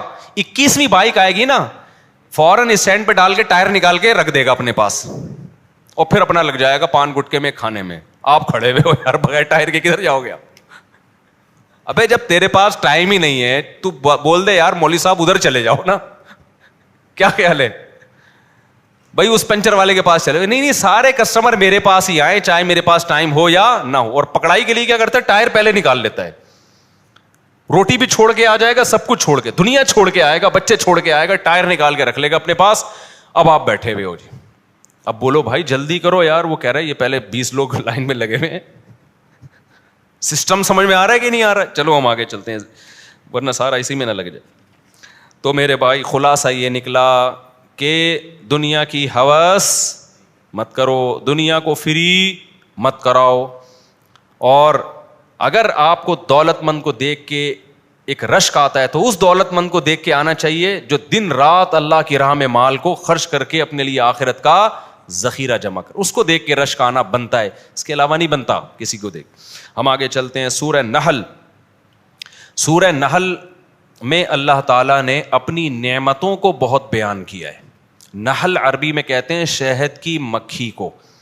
پوری سورت کا نام ہی اللہ نے کیا رکھ دیا, شہد کی مکھی. کوئی خاندانی بات ہوگی شہد کی مکھی میں؟ جو کریٹر ہے, خدا ہے, اس نے سورت کا نام کیا رکھ دیا, بولو شہد کی مکھی. کوئی بات ہوگی نا. میری اور آپ کی نظر میں تو کوئی ویلیو نہیں ہے شہد کی مکھی کی. سائنسدان کہتے ہیں ایک مکھی ہے, چھوٹا سا سر ہوتا ہے, وہ شہد بناتی ہے. اللہ کہتے ہیں کہ تم اس شہد کو تو دیکھتے ہو جو مکھی بناتی ہے, مکھی کو بھی دیکھتے ہو. تم نے پوری سائنسدانوں نے تحقیقات کر کے شہد کی مکھی پہ کتابیں لکھ دی ہیں. ایک ملکہ مکھی ہوتی ہے, تو مزدور مکھی ہوتی ہے, پھر شہد کی مکھی یہ بناتی ہے, پھر شہد میں یہ ہوتا ہے. اللہ کہتے ہیں جس مقصد کے لیے میں نے مکھی کو بنایا تھا اس مقصد سے تم کیا ہو, غافل. شہد کی مکھی پہ کتابیں ہیں یا نہیں ہیں؟ پوری کتابیں ہیں, اتنی ایک کائنات ہے شہد کی مکھی. لیکن اللہ کہتے ہیں اس مکھی کو دیکھ کر اور اس کے عمل کو دیکھ کر تمہیں بنانے والے کی طرف متوجہ ہونا چاہیے تھا. تمہیں ڈارون کے نظریے کو مسترد کرنا چاہیے تھا کہ یہ مکھی خود بخود نہیں بن سکتی. وَأَوْحَى رَبُّكَ إِلَى النَّحْلِ, تیرے رب نے مکھی کو سکھا دیا ہے. یہ مکھی کسی سیل کے نتیجے میں ترقی کرتے کرتے کروڑوں اربوں سال میں یہ خود سے اس شیپ میں نہیں آ گئی ہے, اور اس کے اندر جو سافٹ ویئر اس کی کھوپڑی میں انسٹال ہو گئے جس کی وجہ سے یہ دور دراز سفر کر کے اتنا بہترین شہد بناتی ہے, یہ سافٹ ویئر آٹومیٹیکلی اربوں سال کے نتیجے میں انسٹال نہیں ہوئے ہیں, یہ خود بخود ہو نہیں سکتا. اوہا ربو کا, یہ تیرے رب نے اس کی چھوٹی سی کھوپڑی کو یہ سکھایا ہے. نہیں یہ بات میرا خیال ہے سمجھ میں. آج ہم اللہ کی نعمتوں سے فائدہ تو اٹھاتے ہیں, سائنسدان بھی اٹھاتے ہیں, ڈاکٹر بھی اٹھاتے ہیں, لیکن خدا جب یہ کہتا ہے کہ ان نعمتوں میں خدا کو تلاش کرو, اس کام کے لیے ہمارے پاس ٹائم نہیں ہے. آپ کسی ڈاکٹر سے پوچھ لیں دودھ پہ ریسرچ کر کے بتاؤ, ایسی بہترین ریسرچ آپ کے سامنے پیش کر دے گا, آپ کہیں گے واہ بھائی واہ. پھر وہ کہے گا مولویوں کو پتا ہے اس ریسرچ کا؟ نہیں جی ہمیں تو نہیں پتا, مولوی جاہل ہوتے ہیں, تم کیوں فالو کر رہے ہو مولویوں کو؟ یہی ہوتا ہے کہ نہیں ہوتا؟ یونیورسٹی میں آپ کے پروفیسر صاحب آپ کو بتائیں گے جی ایکچولی شہد میں یہ ہوتا ہے, پھر یہ ہوتا ہے, پھر ڈارون نے یہ بکواس کی تھی کہ وہ بندر سے ہوتے ہوتے پھر شہد کی مکھی, پتہ نہیں شہد کی مکھی بندر سے بنی ہے کس سے بنی ہے, انسان تو بندر سے کہہ رہے ہیں بنا ہے, وہ کہہ رہے ہیں, میں نہیں کہہ رہا بھائی ٹھیک ہے نا, لیکن یہ کہ وہ مکھی کس سے بنی ہے تو ہو سکتا ہے وہ کہہ رہے ہیں ایک پودا ہوگا پھر یوں ہوگا پھر یوں ہوگا, کیونکہ جب خدا سے نفرت ہے, خدا کا انکار کرنے کی قسم اٹھائی ہوئی ہے تو کوئی نہ کوئی لاجک اوٹ پٹانگ پیش کرنی. یہ کہتے ہوئے موت آتی ہے کہ خدا نے بنائی ہے. موت کیوں آتی ہے؟ خدا کو مان لیا نا تو پھر پیغمبروں کو ماننا پڑے گا, پیغمبروں کی کتابوں کو ماننا پڑے گا, پھر زنا کو حرام کہنا پڑے گا, پھر شرک کو حرام کہنا پڑے گا, پھر جنت کو ماننا پڑے گا, پھر جہنم کو ماننا پڑے گا, پھر نماز کو ماننا پڑے گا, پھر روزے کو ماننا پڑے گا, پھر پردے کو ماننا پڑے گا, پھر ماں باپ کو اولڈ ہاؤس میں جمع کرانے کا آپشن ختم ہو جائے گا, پھر وراثت کے حکام ہیں, پھر شراب حرام ہو جائے گی, پھر داڑھی رکھنا پڑے گی, پھر عورت کو پردہ کرنا پڑے گا, پھر مذہب کی اتنی پابندیاں کی, اسٹیپ بائی اسٹیپ سب چیزیں لاگو ہوتی چلی جائیں گی. تو انسان نے کیا بدماشی کی یار, تمام پابندیوں سے اپنے آپ کو آزاد کرو. اس کا بہترین حل یہ ہے کہ خدا کے وجود کا انکار کر دو کہ خدا ہے ہی نہیں. ارے کیسے انکار کریں, پھر یہ کائنات بنی کیسے؟ تو بول دو کہ یار ایسے بنی ہے, یہ ایسے بنی ہے. کہ وسیم بھائی کیسے بنے؟ یار خود سے کیسے بن گئے وسیم بھائی؟ آئی وہ کہیں خود سے نہیں بنے, وہ ایک سیل تھا, پہلے بندر بنا, پھر ان کی دم مارکیٹ سے شارٹ ہوئی, دم ہوتے ہوتے پھر یہ خوبصورت سا انسان وسیم نام کا وجود میں آ گیا. خدا کی قسم کھربوں سال میں نہیں بن سکتا. لوہے کو آپ زمین پہ ڈال دینا, کھربوں سال میں ایک تلوار خود بخود بن کے دکھائے, وہ نہیں بنے گا, وہ ایک مکھی نہیں بن سکتی. اللہ فرماتے ہیں یا ایھا الناس ضرب مثل فاستمعوا له. میں جب بھی آیت پڑھتا ہوں نا مجھے اپنے شیخ حضرت مفتی رشید احمد صاحب یاد آتے ہیں. حضرت جب ایک دفعہ یہ آیت پڑھتے پڑھتے نا ایسے آواز بلند ہوئی, کہتے ہیں ایسا مزہ آتا ہے یہ آیت پڑھنے میں. یا ایھا الناس ضرب مثل, اے لوگو. ڈارون بھی ہے, نیوٹن بھی ہے, آئنسٹائن بھی ہے, دودھ والا بھی ہے, پکوان والا بھی ہے, ڈاکٹر بھی ہیں, انجینئر بھی ہیں, رکشے والے بھی, سب کو اللہ خطاب کر رہے ہیں. ضرب مثل فاستمعوا له. اللہ کہتے ہیں ایک مثال بیان کر رہا ہوں, ذرا اس کو غور سے سنو. ان الذين تدعون من دون الله لن يخلقوا ذبابا. اللہ کے سوا کوئی ایسا نہیں ہے جو ایک مکھی بھی پیدا کر کے دکھا دے. اتنی پیچیدہ مشین اس گندی مکھی میں ہے جو گندگی پہ بیٹھتی ہے, اس مکھی کی اللہ بات کر رہا ہے. ذباب اس مکھی کو کہتے ہیں جو گندگی پہ بیٹھتی ہے. اتنی گندگی پہ بیٹھنے والی مکھی کے اندر بھی ایسی مشینیں فٹ ہوئی ہوئی ہیں کہ ایسی مشینیں آج تک انسان نہیں بنا سکا ہے. جو کام لاکھوں کروڑوں اربوں سال میں انسان نہ کر سکا, وہ کام آٹومیٹیکلی خود سے کیسے وجود میں آ گیا. لن يخلقوا ذبابا ولو اجتمعوا له. ساری کائنات اکٹھی ہو کے ایک جاندار مکھی بنانے کی کوشش کرے, اللہ فرماتے ہیں یہ ممکن نہیں ہے. تو یہ خدا کا کام ہے بھائی, ایک گندی مکھی. اور شہد کی مکھی تو اس سے بھی زیادہ کیا ہے, ایک عجیب مخلوق ہے. تو اللہ فرماتے ہیں اوحا ربک, اللہ فرماتے ہیں سائنسدانوں کی باتوں میں مت آؤ, ڈارون کی باتوں میں مت آؤ, ہم تمہیں بتاتے ہیں یہ جو شہد کی مکھی ہے تیرے رب نے اس کو سکھا دیا ہے.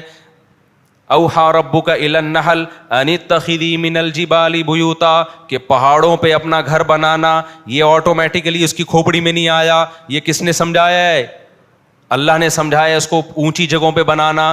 وَمِن الشجر, درختوں پہ اپنا گھر بنانا. پہاڑوں میں بڑی بلندیوں پہ آپ نے دیکھا ہوگا, یوٹیوب پہ دیکھیں کتنی اونچی اونچی بلندیوں پہ شہد کی مکھیوں نے اتنے بڑے بڑے چھتے بنائے ہوئے ہوتے ہیں. وَمِنَ الشَّجَرِ, درختوں پہ بنانا. وَمِمَّا يَعْرِشُونَ, اور لوگ تیرے لیے کوئی انتظام کریں نا چھتا بنانے کا, اس میں بھی بنا دینا. جو لوگ چھتیں بناتے ہیں, لوگ بھی تو کرتے ہیں نا, شہد فارم ہوتے ہیں شہد کے. ثُمَّ كُلِي, پھر کیا کرنا, پھر تو کھانا. مِن كُلِّ الثَّمَرَاتِ, ہر طرح کے پھلوں کے رس کو چوسنا. فَاسْلُكِي سُبُلَ رَبِّكِ ذُلُولًا, مکھی کہہ رہی ہے اللہ تو نے میرے ذمہ عجیب کام لگا دیا, پہاڑوں پہ گھر بنا رہی ہوں, پھل وہ دوسرے گاؤں سے بھی آگے ایک باغ ہے وہاں پر ہیں. اتنا لمبا راستہ جب میں بائی ایئر طے کروں گی تو میرے پائلٹوں سے کوئی تعلقات نہیں ہے, نہ سائنسدانوں سے تعلقات ہیں کہ جو مجھے ٹریگنومیٹری کا علم اور مجھے بتائیں کہ جی کتنے کلومیٹر فی گھنٹہ کی رفتار سے کون کون سی سمت میں مڑنا ہے. میں تو راستہ بھول جاؤں گی. مکھی بائی روڈ سفر نہیں کرتی, بائی ایئر سفر کرتی ہے. بائی روڈ سفر میں علامتیں سمجھ میں آ جاتی ہیں, بائی ایئر میں نہیں آتی. ابے بائی روڈ میں آپ سے کہتا ہوں صدر جاؤ, آپ کہیں راستہ کیا, میں کہوں یہاں سے الٹے ہاتھ پہ جانا, انڈا موڑ سے سیدھے ہاتھ پہ قبرستان آئے گا, اس میں قبرستان میں مردوں کو السلام علیکم یا القبور, اور پیچھے سے آواز آئے گی وعلیکم السلام بھائی عبد الغفور, ٹھیک ہے نا. وہ آواز پہ دھیان نہ دینا اور آگے نکلنا. پھر W11 میں بیٹھنا یا 4K میں بیٹھنا نہیں, ویسے 4K میں اللہ کبھی دشمنوں کو بھی نہ بٹھائے. مجھے بچپن کا بیٹھا ہوا یاد ہے, ایک صاحب کی ریڑھ کی ہڈی ٹوٹ گئی تھی بیچاروں, اس وجہ سے نہیں ٹوٹی لیکن اس میں اس کا بھی دخل تھا. پھٹا بس میں بیٹھے کراچی کی, ان کی ریڑھ کی ہڈی میں پہلے سے ہی کوئی مسئلہ تھا. وہ بیچارے آرمی کے ریٹائر لیفٹیننٹ تھے, وہ ایک زبردست قسم کا کراچی کا کھڈا آیا جو کہ آتا رہتا ہے, پہلے بھی ان کی زندگی میں آیا لیکن کمر نے برداشت کیا. انہوں نے کہا جہاں اتنا برداشت کیا 2-4 کھڈے اور برداشت ہو جائیں گے. کراچی میں اچانک ایک اسپیڈ بریکر یا کھڈا آیا, بس اچھلی ہے اور پھٹے سے وہ بیچارے نیچے گرے. اس کے بعد کمر پکڑ کے بیٹھ گئے, اس کے بعد وہ دوبارہ اب تک نہیں اٹھے اور بیچاروں کا انتقال ہی ہو گیا, اللہ ان کی مغفرت فرمائے. تو ایسے بہت سے لوگ جو کراچی میں جن کے انتقال ہوئے ہیں وہ بس والوں نے مارے ہیں, لیکن اس میں بس والوں کا قصور نہیں ہے, سڑکوں کا قصور ہے. اور سڑکوں کا قصور نہیں ہے, کس کا قصور ہے؟ گورنمنٹ کا قصور ہے. خیر, تو میں آپ کو بائی روڈ سفر بتاؤں گا تو میں کہوں گا یوں جاؤ, پھر یوں مڑو, پھر یہاں سے گولے گنڈے والا, پھر گنے کے جوس والا, پھر آگے وسیم بریانی والا, ادھر سے ٹرن مار کے صدر آ جائے, ایسا ہی ہوگا نا. لیکن اگر میں بائی ایئر بھیج رہا ہوں, پائلٹ میرے پاس آیا کہ میں نے بائی ایئر مکہ جانا ہے, کیسے جاؤں؟ اب میں بتا سکتا ہوں یہاں سے یوں مڑے گا, لیفٹ سائڈ پہ مسقط آئے گا, رائٹ سائڈ پہ ایران آئے گا, ایران سے نکلنا, وہ کہے گا بھائی کدھر نظر آئے گا مجھے اوپر سے, کیا خیال ہے بھائی؟ تو مکھی بائی روڈ نہیں جاتی, بائی ایئر جاتی ہے. اللہ کہتے ہیں میں تجھے ٹریگنومیٹری کا علم سکھاؤں گا.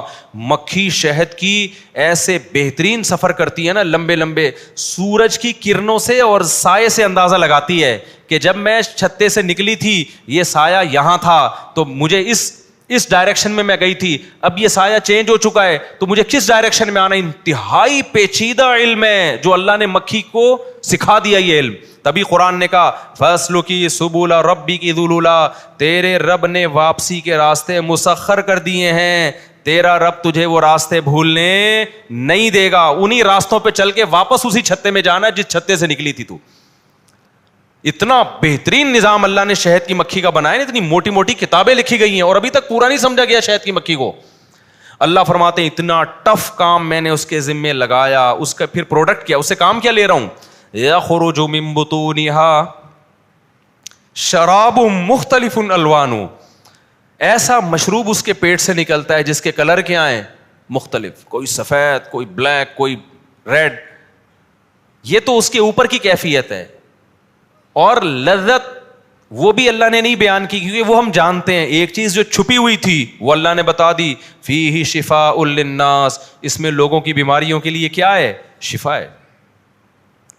ایسی بہترین میڈیسن تیار ہو رہی ہے, خوراک بھی ہے, لذت بھی ہے, میڈیسن بھی ہے. یہ کام اللہ نے کس کے ذمہ لگایا؟ اتنی سی مکھی جو کسی سائنٹسٹ کے حوالے کیے جائے اور کہا جائے کہ تو اس کو کچھ سکھا, وہ کہے گا بھائی کچھ 6-7 فٹ کا بندہ لے کر آؤ تو اس کو تو میں شاید کچھ سکھا دوں, اس کی تو 2-3 لائنیں دماغ ہے, اس کو کیا سکھاؤں میں. اللہ کہتے ہیں یہ میں نے اس کو سکھا دیا ہے. آگے اللہ فرماتے ہیں ان فی ذلک لآیۃ لقوم یتفکرون, جو غور و فکر کرتے ہیں اس میں ان کے اس شہد کی مکھی میں ان کے لیے بہت بڑی نشانی ہے. کس چیز کی نشانی ہے؟ اس بات کی کہ یہ کائنات خود سے نہیں بنی, اس کائنات کو کسی نے بنایا ہے, مکھی بن نہیں سکتی. نمبر 2, جس نے بنایا ہے وہ صاحب کمال ہے, کوئی ایسا کمال والا بولو نہیں ہے. نمبر 3, وہ بڑا پاورفل ہے, جو چاہتا ہے کر گزرتا ہے. نمبر 4, انسان کے ساتھ بڑا مخلص ہے, بڑا رحم کرنے والا, کہ انسان کی خدمت کے لیے کیسے کیسے جانوروں کو کیا کیا سکھا کے ان سے کام لے رہا ہے. ہمارا خیر خواہ ہے, وہ ہمارا دشمن نہیں ہے, ہمارا محسن ہے. تو یہ تمام باتیں ایک شہد کی مکھی میں اللہ نے بولو چھپا دی. تو اس لیے اللہ نے سورت کو نام کیا دیا؟ نحل کا نام دیا. پھر اللہ نے اس سورت میں اور نعمتیں بہت ساری بیان کی ہیں. وَإِنَّ لَكُمْ فِي الْأَنْعَامِ لَعِبْرَةً, اللہ کہتے ہیں چوپایوں میں بھی تمہارے لیے عبرت کا سامان ہے. نُسْقِيكُم مِّمَّا فِي بُطُونِهِ, ہم اس کو سوکھا چارہ کھلاتے ہیں. گائے کو اور بھینس کو کیا کھلایا جاتا ہے؟ سوکھا چارہ. آپ ذرا اس کو رگڑ کے دیکھیں, تیل اور چکنائی کا ایک قطرہ اس میں سے نہیں نکلے گا. اللہ نے ایسی مشین گائے اور بھینس کی صورت میں بنا دی, ادھر سوکھا چارہ کھلایا, ادھر تھوڑی دیر میں 8-10 کلو دودھ سے بالٹی بھری ہوئی ہے. اللہ کہتے ہیں یہ جو سافٹ ویئر بھینس اور گائے میں انسٹال ہو گئے, یہ ڈاروین کے نظریے کا نتیجہ نہیں ہے, جھوٹ بول کر گیا ڈاروین, الو بنا کے گیا تمہیں. یہ خود بخود نہیں ہو سکتا. اتنی پیچیدہ مشین یار, سوکھا چارہ کھا رہی ہے اور نکال کیا رہی ہے؟ چکنا گاڑا دودھ. اسے گرم کرو اتنی موٹی ملائی, اسے گرم کرو اتنا سارا گھی. روز ہماری گائے دیکھ لو, اللہ کا شکر ہے 16 دے رہی ہے, 18 کلو پہ آ گئی ہے بھائی. پتہ نہیں وہ ہمارا گائے, وہ بھی بیچارہ گائے کی طرح ہی ہے. ہم نے جو بندہ رکھا گائے کے ساتھ خدمت کے لیے, اس کو بھی لوگ کہتے ہیں یہ خود اللہ میاں کی گائے ہے. نیک آدمی کو اللہ میاں کی گائے کہا جاتا ہے نا. تو 16-17 کلو اللہ کا شکر ہے روزانہ ہماری گائے کا دودھ ہے. اب وہ پی کون رہا ہے؟ محلے والے پی رہے ہیں پیسے دے کے. اب ہمارے گھر بھی جا رہا ہے, محلے والوں کے بھی جا رہا ہے. تو مجھے گائے کا تجربہ یہ ہوا کہ گائے کا جو دودھ ہے نا, آپ کا چارے کا خرچہ بھی نکالتا ہے, اور جو بندہ گائے کو پالے گا اس کا خرچہ بھی نکال لیتا ہے. پروفٹ میں جاتی ہے گائے. یہ مجھے بڑا اچھا تجربہ ہو گیا. اس لیے میں آپ کو مشورہ دے رہا ہوں کہ گائے یا بھینس خود خرید کے گھر میں رکھو, بہترین انجیکشن سے پاک دودھ ملے گا آپ کو. ورنہ یہ ٹیکے ٹھک ٹھک کے جو گائے تمہیں دودھ دے رہی ہے نا, جو بھینس دے رہی ہے, یہ بھینس نہیں دے رہی, یہ گوالا دے رہا ہے. اللہ نے قرآن میں جس دودھ کی تعریف کی ہے وہ دودھ ہے جو بھینس اور گائے اپنی مرضی سے دیتی ہے. جو ٹیکے ٹھوک ٹھوک کے دے رہی ہے نا زبردستی گن پوائنٹ پہ, وہ اللہ نہیں پلا رہا, وہ گوالا زبردستی نچڑوا رہا ہے اس سے. تو اس کی اللہ کی طرف سے کوئی گارنٹی نہیں ہے کہ اس میں فائدہ ہے, اس میں صحت ہے. ہو سکتا ہے صحت ہو, مجھے نہیں پتا, وہ ڈاکٹر بتائیں گے آپ کو. لیکن اللہ جو گارنٹی لیتا ہے نا جس گائے اور بھینس کی اور بکری کی اور اونٹنی کی, وہ ہے جو نیچرل خوراک پہ پلے اور جتنا دل چاہے اتنا دودھ دے. وہ تو کبھی 18 کلو نکلے گا, کبھی 15 کلو نکلے گا, کبھی 20 کلو نکلے گا. گائے کی طبیعت خراب ہے تو 10 کلو نکلے گا, موڈ اچھا نہیں ہے تو 5 کلو نکلے گا. لیکن جو گوالے جو گائے سے دودھ نکالتا ہے, گائے کا موڈ دودھ دینے کا ہو یا نہیں ہو, اس کو خوراک پوری ملے یا نہیں ملے, موسم اس کی مرضی کا ہو یا نہ ہو, وہ کہتے تیرا باپ بھی 20 کلو دے گا. تو پھر وہ کچھ دودھ ہوتا ہے اور کچھ اس میں بھینس کا غصہ ہوتا ہے, ٹینشنیں ہوتی ہیں اس کی, وہ سب نکل کے آ رہی ہوتی ہیں, اور آپ وہ چائے میں ڈال کے یا لسی بنا کے پی رہے ہوتے ہیں, پھر بیماریاں ہوتی ہیں اس سے, معذرت کے ساتھ. خیر جلدی سے بات کو سمیٹ کے ختم کرتا ہوں. تو اللہ فرماتے ہیں وَإِنَّ لَكُمْ فِي الْأَنْعَامِ لَعِبْرَةً, تمہارے لیے چوپایوں میں بھی عبرت کا سامان ہے. عبرت ہونی چاہیے تمہیں اسے دے. ہم سوکھا چارہ کھلاتے ہیں, نسقیکم مما فی بطونہ من بین فرث ودم, اسی سوکھے چارے سے گوبر بنتا ہے, اسی سوکھے چارے سے خون بنتا ہے. خون کو دیکھو اور گھاس کو دیکھو, گوبر کو دیکھو اور گھاس کو دیکھو. جس فیکٹری میں گوبر اور خون تیار ہو رہا ہے اسی فیکٹری میں ہم لبنن خالصن, ایسا دودھ تھنوں میں اتارتے ہیں جو خالص ہوتا ہے. خالص کا مطلب نہ اس میں گوبر کی بدبو, نہ گوبر کی رنگت, نہ خون کی بدبو, نہ خون کی رنگت. یہ تو اس کی کلر دیکھو کیسا وائٹ, اور مزے کا کتنا, سائغ للشاربین, پینے والوں کے حلق میں پھسلتا چلا جاتا ہے. وہ تازہ تازہ گرم دودھ ذرا آپ ایک دفعہ اپنے خرچے پہ نکال کے پی کے دیکھیں, مزہ نہ آئے پیسے واپس. اس جیسا ذائقہ کسی دودھ میں نہیں ہوتا. وہ ہوتا ہے اصل تازہ دودھ. تو اللہ فرماتے ان فی ذلک لآیۃ لقوم یعقلون، عقل والوں کے لیے اس میں بھی کیا ہے؟ نشانی. سائنسدانوں کو اگر گائے اور بھینس دیکھ کے بھی خدا کے وجود پہ یقین نہیں آ رہا، اللہ کہتا ہے یہ بے وقوف ہیں. آپ تو کہتے ہو یار اتنی ترقی کی انہوں نے، بے وقوف کیسے ہو گئے؟ اللہ کی نظر میں کیا ہے؟ یہ بے وقوف ہے کہ جو یہ دیکھ کے بھی کہیں کہ یہ آٹومیٹیکلی مشین وجود میں آ گئی ہے، تو وہ بے وقوف نہیں تو اور کیا ہے؟ تو اللہ کہتے ہیں کہ اس میں نشانی ہے. کیا نشانی ہے؟ یہ گائے اور بھینس خود نہیں بنی، اس کو کسی نے بولو بنایا ہے.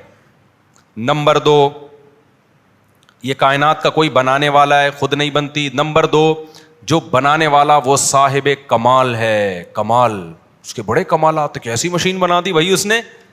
تیسرا، وہ طاقت والا. کمال الگ چیز ہے، طاقت اور قدرت الگ. طاقت کہتے ہیں جو چاہتا ہے کر گزرتا ہے، اور کمال کہتے ہیں عجیب عجیب کام کرتا ہے. تو صاحب کمال بھی ہے اور علی کل شیء قدیر بھی ہے. یہ 3 باتیں پتہ چلیں. چوتھی بات، انسان پر بڑا مہربان ہے. اس نے یہ مخلوق بنا کر کس کے تابع کر دی؟ ہمارے تابع کر دی. اتنے بڑے بڑے موٹی موٹی بھینسیں اگر یہ ہمارے تابع نہ ہوتی تو ہم بھینس کا دودھ پی سکتے تھے؟ جن کھونٹوں سے ہم نے گائے بھینسوں کو باندھا ہوا ہوتا ہے، ان کھونٹوں سے گائے بھینسوں نے ہم کو باندھا ہوا ہوتا. اگر ان میں عقل ہوتی نا. نہیں ہے یار، چھوڑو یار. تو یہ کس نے ہمارے تابع بنا دیا؟ اللہ نے بنا. یہ باتیں جب سمجھ میں آتی ہے جب انسان خالص دودھ پیتا ہے. اگر آپ نہیں پیو گے نا تو پھر یہ باتیں بھی قرآن کی سمجھ میں نہیں آئیں گی.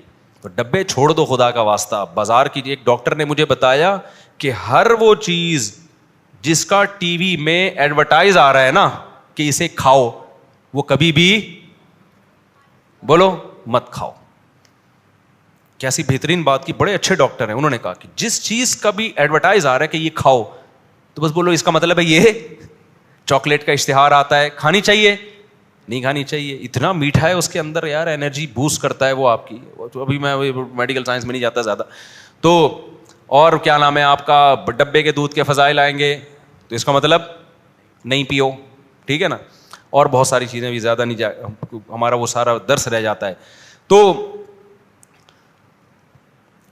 یہ بھی اللہ نے سورہ نحل میں بیان کیا.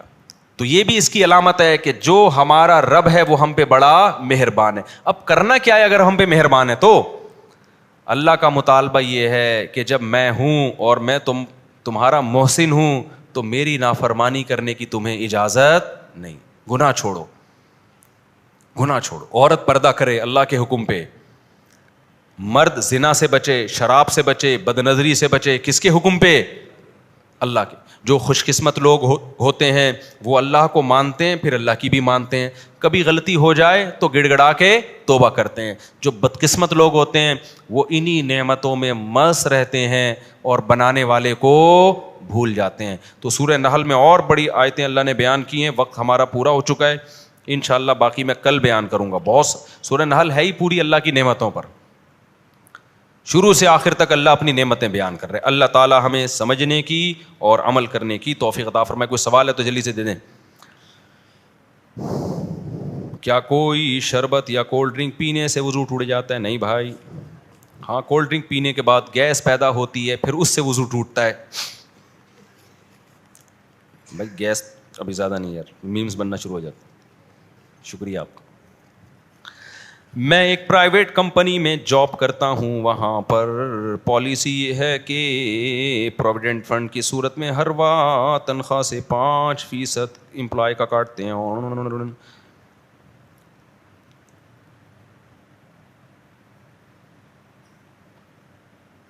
اگر کمپنی منافع میں ہے تو یہ 2.5% دے گی، نقصان میں. دیکھو یہ جو تنخواہ ایڈوانس میں کاٹی جاتی ہے نا کچھ پیسے، پھر کمپنی بڑھا کے آخر میں دیتی ہے، یہ سود نہیں ہے. کیونکہ ایک چیز آپ کی ملکیت میں نہیں آئی. آپ کی ملکیت میں ایک چیز ہو، آپ قرضہ دیتے ہیں پھر مشروط نفع لیتے ہیں، یہ کیا ہے؟ یہ حرام ہے. یہ اصل میں اجرت ہے جو دیر سے دی جائے گی آپ کو. جیسے قسطوں پہ جب آپ کوئی کاروبار کرتے ہو نا، کیش پہ قیمت کم ہوتی ہے، قسطوں پہ کیا ہوتی ہے؟ مہنگی، اور اسی وقت طے ہو جاتا ہے. تو یہ بھی ایسا ہے کہ بھائی اسی وقت طے ہو جاتا ہے کہ تنخواہ ایک آپ کو فوری ملے گی تو اتنی ہوگی، اگر آپ نے دیر سے لینی ہے تو پھر کیا ہوگی؟ پھر وہ زیادہ ملے گی. لیکن یہ اسی وقت طے ہو جائے. ایسا نہ ہو کہ تنخواہ کا ٹائم آ جائے پہلی تاریخ آ گئی, تنخواہ بن گئی, اب آپ کہہ رہے ہو اگلے مہینے ڈبل کر کے دے دینا, اب ٹھیک نہیں ہوگا یہ. لیکن ایک تنخواہ کا ٹائم آیا ہی نہیں ہے, پہلے سے ہی طے ہو گیا کہ میں دیر سے لوں گا, زیادہ لوں گا, تو وہ اضافہ آپ کو دیکھنے میں اضافہ لگ رہا ہے, حقیقت میں وہ اضافہ نہیں ہے, بلکہ وہ اصل تنخواہ ہے. سمجھتے ہو کہ نہیں سمجھتے؟ اچھا بھائی, مجھے ایک عالم کی محبت میں رہ کر, ابے کون ہے بھائی یہ کوئی صاحب ہیں, لڑکا ہے لونڈا, استغفر اللہ. مجھے ایک عالم کی صحبت میں رہ کر اصلاح, مضبوط عقائد, فیض کا مسائل کے جب وہ انتقال کر جائے تو میرا کیا ہوگا؟ کیا اللہ یہ سب میرے اندر رکھے گا؟ ایک لڑکے نے پوچھا ہے کہ مجھے کسی عالم کی صحبت میں رہ کر بہت کچھ سیکھنے کو ملا. تو بھائی یہ جو مولانا صاحب کا جب انتقال ہو جائے گا تو آپ کسی دوسرے سے بیعت ہو جانا. ایسا تو نہیں ہے کہ بزرگ مارکیٹ سے کیا ہو جائیں گے, ختم. ہمارے شیخ حضرت مفتی رشید احمد صاحب کا جب انتقال ہوا تو میں ان کے نائب سے بیعت ہو گیا. بہت پرانی بات ہے, تقریباً 22 سال تو ہو گئے ہوں گے بیعت ہوئے مجھے ان سے. تو کسی سے بھی آپ جس سے فائدہ ہو رہا ہو نا, اس سے بیعت ہونا چاہیے. لیکن بیعت ہونا کوئی ضروری نہیں ہے, اصل چیز ہے گناہوں کو چھوڑنا. اچھا میرے بھائی, آپ کہتے ہیں کہ 4 شادیاں کرنے ہیں, معاشرے کی ایسی کی تیسی. مجھے ایک بات پوچھنی ہے کہ میری منتھلی سیلری 50,000 ہے, جس میں میری 1 بیوی اور 3 بچوں کا گزارا مشکل سے ہوتا ہے. تو آپ سے یہ پوچھنا ہے کہ اگر میں دوسری شادی کروں یا 4 کروں تو ان سب کا گزارا 50,000 میں کیسے ہوگا؟ اگر آپ نے اس مسئلے کا تسلی بخش جواب دیا تو میں اسی ہفتے میں آپ سے انسپائر ہو کر دوسری شادی کر لوں گا. جواب کا طلبگار. آپ ایسا کریں, رشتہ تلاش کریں, جو دوسری لڑکی ہو اس کو بتا دیں کہ میری 50,000 آمدن ہے اور اس میں میرا اتنا منتھلی خرچہ ہے, میری بیگم کا پورا ہو جاتا ہے, اتنا میرے پاس بچتا ہے, یہ بالکل بھی نہیں بچتا. تو اگر آپ اسی طرح میری وائف بننے کے لیے تیار ہے تو آئی ایم ریڈی, اس امید پر کہ شاید اللہ نکاح کے بعد مزید انتظام کر دے. تو کوئی ریڈی ہو جائے تو ٹھیک ہے, نہیں ہو تو وہ ریڈی ہوگی ہی نہیں. بولو, مل جائے گا. ہمارے نبی صلی اللہ علیہ وسلم کی خدمت میں ایک صحابی, یعنی آپ کوشش تو کریں نا, لیکن پوری بات بتا کے کریں کہ میں پہلی والی کا نقصان نہیں پہنچاؤں گا, اس کو پہلی والی کو نقصان نہیں پہنچاؤں گا میں آپ کی وجہ سے. تو آپ نے اگر کم میں گزارا کرنا ہے تو آ جاؤ. تو بعض ہوتی ہیں مجبور ہوتی ہیں, بہت غریب ہوتی ہیں, ان کے باپ کے پاس پاپوں کے پیسے نہیں ہوتے, سوکھی روٹی کے پیسے نہیں ہوتے, تو ایسی غریب لڑکیاں مل جاتی ہیں. وہ اچھا پھر جب ہو جائے گی تو اللہ کا وعدہ ہے کہ اللہ برکت دیتے ہیں. میں 6,000 میں نے دوسری شادی کی تھی یار, تو یہ سارے اشکالات مجھے بھی تھے, لیکن ہم نے کر لی. لوگوں نے مجھے کہا کیسے گزارا ہوگا, جیسے ہی کی ہے تو مال میں اللہ نے برکت دے دی. پھر مجھے یاد ہے جب میرے تیسرے بچے کی ولادت ہونے والی تھی نا, تیسرے بچے کی, تو میرے پاس ڈلیوری کے پیسے بھی نہیں تھے, ہاسپٹل کے پیسے بھی نہیں تھے. مجھے وہ دن یاد ہے اچھی طرح. اب چونکہ انہوں نے سوال پوچھ رہے ہیں تو اس لیے بتا رہا ہوں میں. تو مجھے میرے ایک دوست نے کہا کہ اچھا, انہوں نے کہا کہ مفتی صاحب آپ کے یہاں بچے کی ولادت ہو رہی ہے, گھر والے ہسپتال میں ہیں, تو آپ کی غربت دیکھو یار, اپنی حیثیت دیکھو, اور بچے دبا کے پیدا ہوئے جا رہے ہیں. تو میں نے اس سے کہا یار رزق دینے والا کون ہے؟ مجھے وہ اسی مسجد کی بات ہے, یہی بیٹھا ہوا تھا. میں نے کہا یار یہ تو اللہ نے وعدہ کیا ہے, انتظام کرے گا اللہ تعالیٰ. تو اب یہ تو نہیں کہ ہم پیسہ دیکھ کے اگر بچے شروع کر دو گے نا, پھر تو کروڑوں کروڑوں روپے والے بھی 2 بچوں سے زیادہ نہیں ہوتے ان کے, وہ 2 بھی بڑی ویسے ہی ہو گئے ہوتے ہیں ان کے.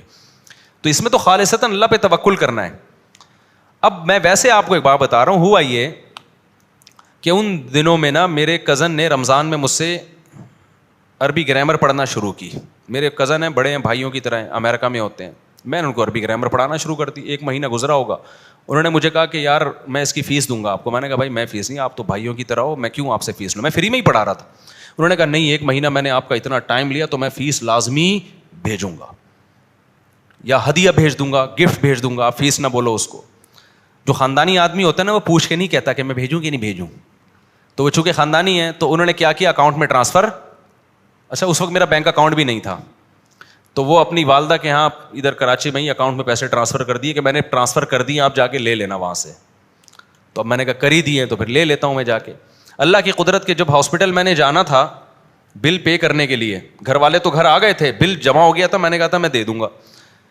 تو میں جب گیا ہوں نا ان کے گھر, تو جو پیسے انہوں نے مجھے دیے, جب میں ہاسپٹل میں گیا بالکل وہی بل بنا ہوا تھا ہاسپٹل میں, وہ میں نے وہاں جا کے جمع کیے اور میں گھر آ کے میں نے اس دوست کو کہا, میں نے کہا یار یہ سیٹ اپ ہو گیا ہے اللہ کے فضل سے, آئی بات سمجھ میں, ہو گیا سیٹ اپ. تو ہمارے ساتھ تو اللہ کا اسی طرح معاملہ ہے, ہم جیسے نالائقوں کے ساتھ جب ایسا معاملہ ہے تو جو توکل والے لوگ ہیں ان کے ساتھ تو پتہ نہیں کیا ہوتا ہوگا. تو یہ چیزیں کیلکولیشن سے نہیں چلتی ہیں. اگر جو کالو کا لیٹر لے کے بیٹھ گیا نا, کیلکولیٹر کو کالو کا لیٹر, تو وہ گیا کام سے. پھر تو ایک بیوی پالنا 50,000 میں ایک بیوی پالنا ممکن ہے کیا؟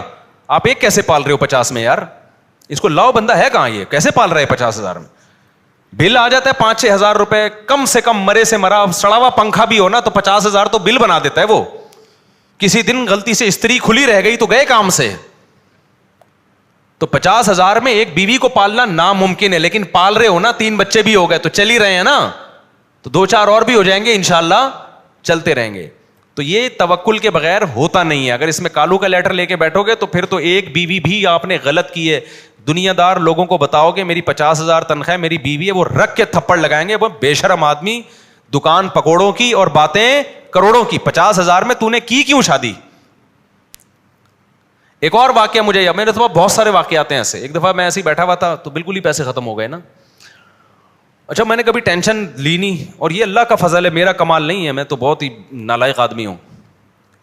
تو اللہ میاں نے شاید یہ واقعات مجھ سے سنوانے تھے ممبر پہ نا, شاید ہو گئی یہ واقعہ. میں ایسے ہی بیٹھا ہوا تو پیسے گئے تیل لینے نا, جیب بالکل خالی.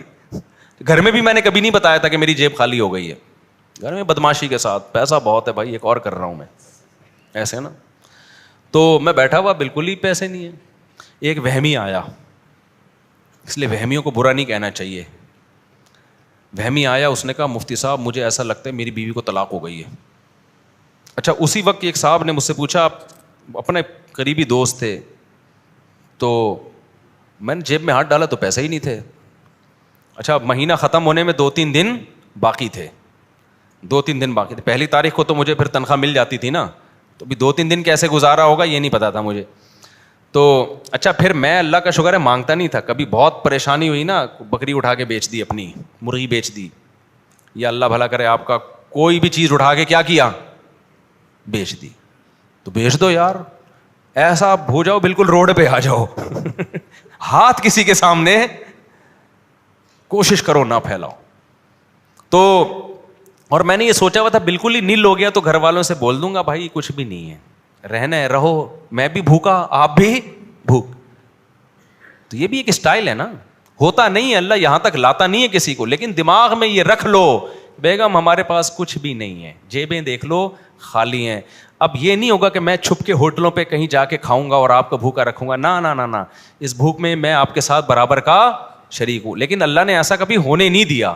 لیکن ذہن یہ بنا کے رکھو, ہوتا نہیں ہے الحمدللہ. ہمیں تو اللہ نے اتنا کھلایا کہ پرہیز کرنا پڑ رہا ہے. جو اضافی جو چربی جمع ہو گئی ہے نا, اس کو آپ کہو گے نظر تو آ نہیں رہی ہے, لیکن بہرحال ہو گئی تھی 2013 میں. تو پھوڑ پھاڑ ابھی بھی رہے طبیعت سے الحمدللہ. تو پھر میں نے کیا کیا, میں نے کہا وہ بالکل مارکیٹ سے پیسے ویسے شارٹ ہو گئے تھے. تو مجھے یاد ہے وہ ایک بندہ آیا وہمی, وہ کہہ رہا ہے یار مفتی صاحب میں نے ایک جملہ بولا ہے, اس سے کہیں طلاق تو نہیں ہو گئی؟ میں نے کہا اس جملے سے نہیں ہوئی. کہہ رہے پھر بھی احتیاطاً آپ نکاح پڑھا دیں. میں نے کہا کیوں پڑھا دوں, جب تیری طلاق ہی نہیں ہوئی ہے تو میں کیوں پڑھا دوں؟ کہہ رہے نہیں, اس بیگم سے بات کرائی, اس نے کہا پڑھا دیں آپ, کائنڈلی پلیز پڑھا دیں, تسلی ہو جائے گی. میں نے 2-4 گواہ بلائے, میں نے نکاح پڑھا دیا. اس نے فیس نکال کے دے دی مجھے, یہ لو. بھائی میں نے کہا میں نے کیا کیا, میں نے تو ایجاب و قبول کیا. کہہ رہے نہیں آپ نے نکاح پڑھایا, اب بہت پیچھے پڑا, دے دی. میں نے اس دوست کو بولا, میں نے کہا دیکھ رہا ہے 2 دن رہ گئے تھے, روکڑا کیا ہے, اسٹائل ہے بھائی, روکڑا آ گیا ہے. اچھا جب میں نے دوسری شادی کا ارادہ کیا نا, تو مجھے اس ہوٹل کے پراٹھے شروع سے اچھے لگتے ہیں. پراٹھے میں گھر کے نہیں کھاتا تھا, ہوٹل سے ہی کھاتا تھا. تو مجھے خیال ہوا کہ یار اب میرے خرچے بڑھ جائیں گے, اب اپنا ہاتھ کیا کرو تھوڑا, ابھی آڑے ترشے خرچے, GTO 125 میں پٹینکی بھر رہا ہوں, یہ سب کم کرو اب. تو میں نے کیا کیا, میں نے کہا پراٹھے چھوڑو تھوڑا سا تو, لیکن اللہ کا شکر ہے نیت ہی کی تھی, اب تک چھوڑنے کی نوبت اب تک نہیں نوبت آئی. رزق بڑھتا ہی جاتا ہے, دروازے اللہ کی طرف سے کھلتے ہی جاتے ہیں. یہ بتاتے ہوئے بھی ڈر لگ رہا ہے کہ اللہ کہے گا کہ تیرے عمل کیا ہے نا, تو باتیں اتنی بڑی بڑی کر رہا ہے. تو ڈر بھی لگ رہا ہے مجھے کہ اللہ کی نظر نہ ہٹ جائے اور استدراج نہ ہو. یہ ڈر بھی لگ رہا ہے کہ ڈھیل نہ ہو اللہ کی طرف سے کہ آخرت میں اکٹھا ہی پکڑوں گا میں تجھے, دنیا میں مزے اڑا لے. یہ ڈر بھی لگ رہا ہے یہ کہتے ہوئے. لیکن حقیقت میں آپ کو بات بتاؤں, میں صحیح ہوں یا نہیں ہوں, لیکن وَمَن يَتَوَكَّلْ عَلَى اللَّهِ فَهُوَ حَسْبُهُ. یہ شادی بچے یہ توکل پہ ہوتے ہیں, یہ روکھڑے پہ نہیں ہوتے. جنہوں نے روکھڑے کو دیکھا ہے نا, ایسے کروڑ پتی لوگوں کو جانتا ہوں جن کی ایک بھی نہیں ہے, وہ کہتے ہیں 1 کروڑ میں گزارا کہاں ہوتا ہے ہمارا مولوی صاحب, صرف 1 ارب روپے کہاں گزارا ہوتا ہے مولوی صاحب. ایسے لوگ ہیں دنیا میں. تو یہ فضول باتیں. تو دل بڑا رکھو میرے بھائی. ہمارے نبی کی خدمت میں صحیح بخاری کی حدیث ہے, ایک خاتون آئی, انہوں نے عرض کیا یا رسول اللہ میں آپ سے نکاح کرنا چاہتی ہوں. آپ نے ارادہ نہیں کیا. ایک صحابی اٹھے, انہوں نے کہا یا رسول اللہ میرا نکاح کرا دیں. آپ نے فرمایا تمہارے پاس کیا ہے؟ انہوں نے کہا اس لنگوٹ کے علاوہ کچھ بھی نہیں ہے. ایک اظہار باندھا ہوا تھا نیچے. اس حدیث پہ امام بخاری نے باب باندھا ہے, بابو تزویج الموسر, غریب کی شادی. کیا باب باندھا ہے؟ غریب کی شادی. تو ان خاتون کو اعتراض ہونا چاہیے نا, اتنے غریب سے میں نہیں کر رہی. ان خاتون کو اعتراض نہیں تھا. اس سے پتہ چلتا ہے بعض دفعہ انتہائی غریب کو بھی اپنے سے بھی کوئی غریب مل جاتی ہے. خاتون انکار کر سکتی ہیں, بھائی میں نے اتنے غریب سے نہیں کرنی, لیکن بعض دفعہ آپ کی 50,000 میں ایسی مل سکتی ہے آپ کو جو بہت تھوڑے پہ کیا ہو, راضی ہو جائے. آپ تلاش کریں گے, لیکن مائنڈ بہت اونچے ہیں نا لوگوں کے. غریب سے کرنی نہیں ہے, مالدار سے کر کے پھنس جاتے ہیں. کہتے ہیں مفتی صاحب نے تو کہا تھا 50,000 میں گزارا ہوتا ہے, میں نے ڈیفینس سے کر لی ہے. اب یہ 50,000 کیا, اس کے تو گٹکے کا خرچہ 50,000 کا ہے.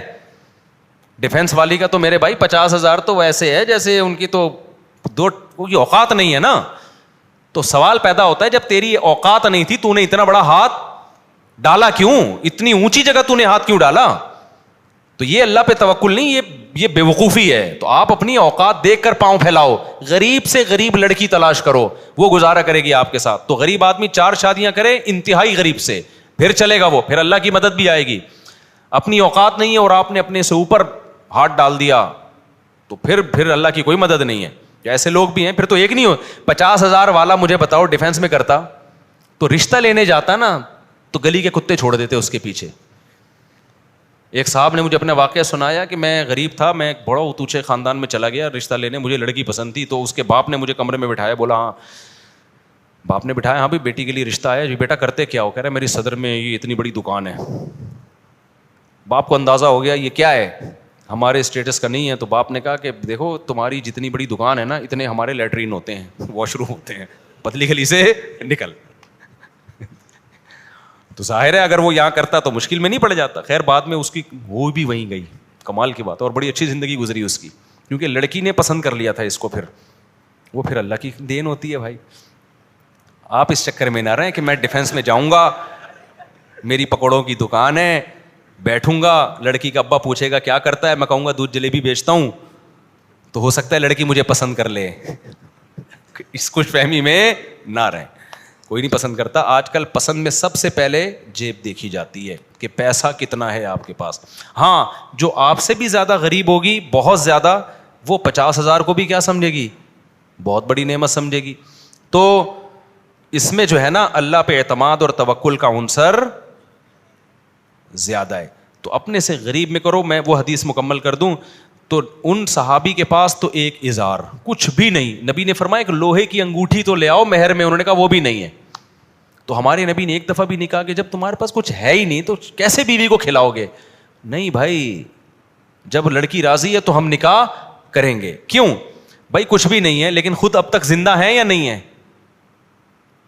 بیسک ضرورتیں پوری ہو رہی ہیں تبھی تو جوان ہو گئے نا. تو جب ایک آدمی کی پر ایک بیوی کی ذمہ داری بھی آئے گی, تو جس اللہ نے ان کی بنیادی ذمہ داریاں پوری کی ہیں, تو جو اللہ ان کے کھاتے میں بیوی ڈال رہا ہے وہ بیوی کی ذمہ داریاں بھی ان سے پوری کروائے گا. سمجھتے ہو کہ نہیں سمجھتے؟ تو اس توکل پہ کی ہے. پھر نبی صلی اللہ علیہ وسلم ان کا نکاح پڑھا دیا, اور ایک دفعہ بھی یہ نہیں کہا کہ تم چونکہ غریب ہو لہٰذا جاؤ تمہاری شادی نہیں کراتا میں. تو غریب بھی کرے گا شادی, امیر بھی کرے گا, لیکن غریب اپنا اسٹینڈرڈ کیا کرے گا, گرائے گا. وہ غریبوں میں کرے گا جا کے, وہ مالداروں میں نہیں کرے گا. مالدار مالداروں میں کریں گے.